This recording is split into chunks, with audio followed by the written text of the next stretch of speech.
Gruaja më e mençur në botë zbulon sekretin, 9 ushqimet për të jetuar shëndetshëm deri në 100 vjet.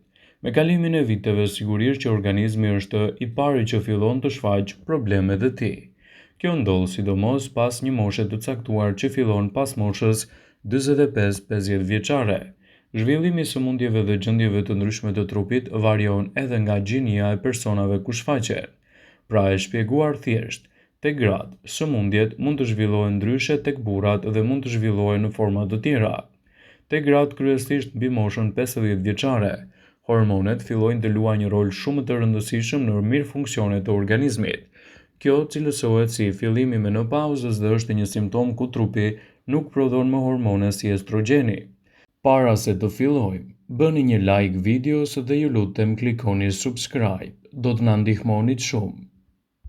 Sipas mjekëve, në këtë periudhë trupi mund të zhvillojë një gjendje që quhet simptoma metabolike. Pas saj fshihen një sër sëmundjesh si presioni i lartë i gjakut, obezitet, diabeti tipi 2 ose ishemia. Në këtë video do ju shpjegojmë se si mund të parandaloni këto probleme duke ndikuar me disa hapa të thjeshtë. Vitaminat dhe hormonet e duhura. Një studim i vitit 2019 të cilit i referohemi tregoi se ka disa vitamina dhe hormone të cilat parandalojnë disa komplikacione. Mjekët shpjegojnë se vitamina D dhe hormoni estrogeni në veçanti luajnë një rol shumë të rëndësishëm. Të dhënat e studimeve ku morën pjesë 616 gra nga mosha 46-86 vjeçare dhanë rezultate pozitive pikërisht ndaj këtyre dy elementeve. Estrogeni, njihet ndryshe si hormoni femëror dhe vitamina D ndihmon trupin në ruajtjen e balancës, edhe pas periudhës së menopauzës. Tek femrat me mungesë të vitaminës D, u pa se zhvilloheshin më shumë dhe më shpejt sëmundje si obeziteti, sëmundjet kardiovaskulare ose diabeti. Për te shëndetit të organeve, marrja e hormoneve të estrogenit dhe vitaminës D në sasinë e nevojshme ndihmon edhe në shëndetin e kockave. Sigurisht, është e rëndësishme kontrolli dhe këshillimi periodik me mjekun tuaj për të marrë sasinë e duhur të tyre. Estrogeni në ushqim është një hormon i rëndësishëm për trupin dhe mund ta gjeni në ushqime të caktuara siç mund të jenë frutat. Gjithsesi, jo të gjitha frutat janë të pasur me këtë hormon të vlefshëm. Ju mund ta konsumoni atë të luleshtrydhet, pjeshkat dhe bananet.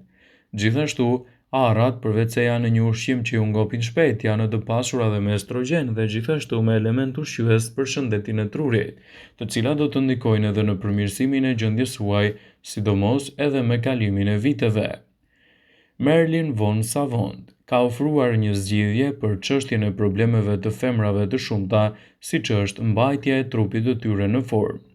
Problemi sot përfshin femrat që dëshirojnë të mbajnë trupin e tyre më në formë dhe kjo grua ka arritur që t'jap përgjigje duke u regjistruar në librin e Guinnessit të rekordeve si gruaja me inteligjencën më të lartë.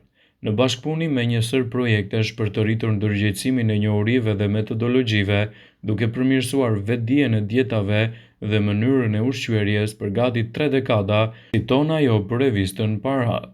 Pra, kjo grua ka vënë fokusin në probleme më të zakonshme të femrave që kanë me trupin e tyre, duke ofruar përgjigje të sinqerta që garantojnë edhe humbjen e peshës. Harrojeni snacks. Nëse dëshironi të mbani trupin në formë, harroni konsumin e ushqimeve të shpejta dhe hidhni menjëherë ato larg nga dieta juaj. Rraftet e kuzhinës duhet të mbushen vetëm me ushqime të shëndetshme për 3 vakte ushqyese dhe sasi të cilat përmbajnë snacks duhet të evitohen plotësisht nga dieta juaj. Ikni nga konsumi i ndërmjetëm midis vakteve ushqyese. Ndërmjet vakteve ushqyese mos konsumoni diçka tjetër, por thjesht një filxhan çaj. Dhe në të kundërt, nga fakti se darka duhet të hahet e varfër, ajo këshillon që të shijoni të gjitha vaktet ushqyese që dëshironi, sepse ushqimi i mirë është i dobishëm për trupin, kur jeni urritur, por jo edhe kur kërkoni ushqime pa orare. Largoni nga pijet e ftohta kalorike. Lëngjet dhe qumshti Marilyn i toleron vetëm gjatë mëngjesit, dhe të përmbaheni nga pirja e lëngjeve me akull. Ajo thekson se lëngu hollohet nga akulli duke e përzierë me ujë dhe humbet shijen e plot. Përveç kësaj, temperatura e ujit 22 gradë është mjaftueshme për të ftohur trupin. Asnjëherë mos tentoni të pastroni pjatën. Marilyn rekomandon konsumin e racioneve më të vogla ushqyese dhe të mos fshini tërësisht pjatën nga konsumi i ushqimit. por tentoni që gjithmonë të lini diçka në pjatën tuaj. Gëzoni në darkë. Duke qenë se kënaqësia e ushqimit me miq dhe familje në periudhat e darkës po zbehet gjithmonë më shumë, duke ikur kohës edhe vonesës për konsum, por Merlin konstaton se nuk do të thotë kjo që do të na pengoj. Mund të shijoni darkën, por që të mos nxitoni dhe ta teproni gjithçka me konsumin e masës të caktuar dhe pa i tepruar gjithashtu edhe me pijet edhe me sasinë, atëherë do të jetë një mundësi e mirë për trupin tuaj. Vlerësoni ushqimin dhe kënaquni për secilin vakt ushqimor. Nëse doni ushqimin, atëherë ju do të kënaqeni gjatë përgatitjes së secilit vakt ushqimor, duke shijuar aromën dhe shijen. Kjo do ju kursejë mundim nga fryrja e barkut dhe shtrëngimi i zorëve. Qëndroni në përputhje me shprehin. Fundjava është zakoni i oazit dhe relaksimit, ashtu siç ndodh edhe me lirimin e frenave sa i përket ushqimit. Merlin këshillon që të përmbaheni në mënyrë rigoroze në lidhje me orarin e ngrënies dhe të shtoni ecjet ose aktivitetet fizike të tjera gjatë javës. Mos i nënvlerësoni asnjëherë kaloritë. Ushqimi i shëndetshëm në vaktin ushqyes nuk përfshin konsum të tepërt të ushqimit, gjë që është një gabim i madh në dietën ushqyese. Njerëzit i nënvlerësojnë kaloritë.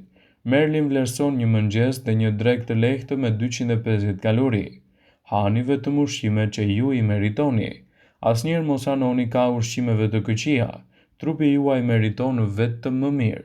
Pra, harroni ato pasta dhe sanduiçet e yndyrshme ose biskotat e pashëndetshme, sepse thjesht nuk e meritoni ato dhe mund të ndikojnë gjithashtu edhe në përkeqësimin e shëndetit tuaj.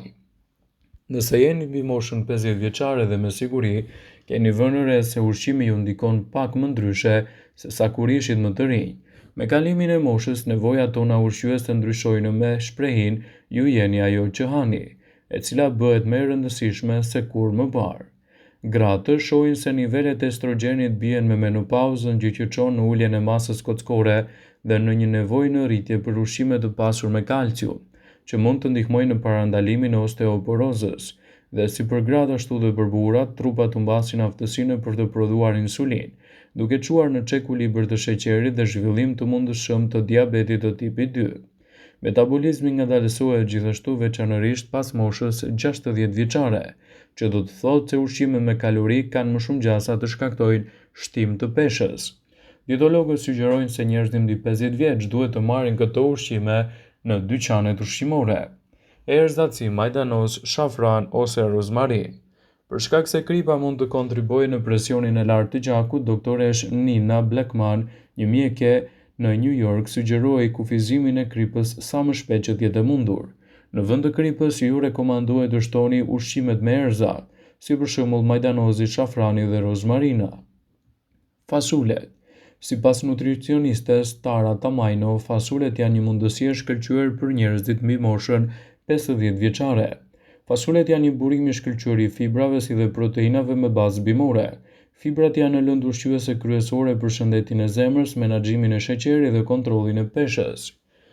Gjiza me pak krip. Në rast se nuk e keni dëgjuar, gjiza po bën një rikthim të madh, citon Tamajno. Është një opsion i shkëlqyer për njerëzit mbi moshën 50 vjeçare.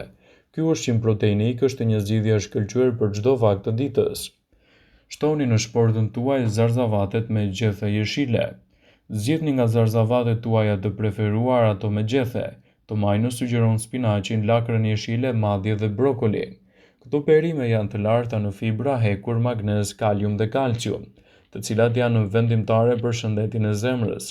Zarzavatet me gjethe janë gjithashtu të ulta në karbohidrate dhe kalori, duke bërë ato një shtesë të shkëlqyer për dietën nëse po përpiqeni të menaxhoni peshën dhe sheqerin në gjak. Frutat e pyllit. Të gjitha llojet e manaferave, duke përfshirë luleshtrydhet, boronicat dhe manaferat, janë të mbushura me përfitime shëndetësore për njerëzit mbi 50 vjeç. Ato janë të pasur me antioksidantë, të cilët ndihmojnë në zbutjen e inflamacionit dhe japin trupit tuaj edhe më shumë element antiinflamator. Shtoni në dietën tuaj produkte sa më të freskëta dhe kryeni analizat tuaja rregullisht për të evituar çdo gabim të mundshëm që mund të lidhet edhe me keq ushqyerjen. Vëmendje. Ju bëjmë me dije se informacionet në këtë video kanë për qëllim që të plotësojnë, të mos e zëvendësojnë këshillat e mjekut tuaj ose të ofruesit të kujdesit tuaj shëndetësor. dhe nuk kanë për qëllim që të mbolojnë të gjitha përdorimet e mundshme, masat paraprake, ndërveprimet ose dhe efektet e tyre negative për shëndetin tuaj. Pasi ta dëgjonit këtë video, do ju ftoja t'i bënit like dhe ta shpërndanit atë në profilin tuaj në mënyrë që të informohen dhe miqtë e tu.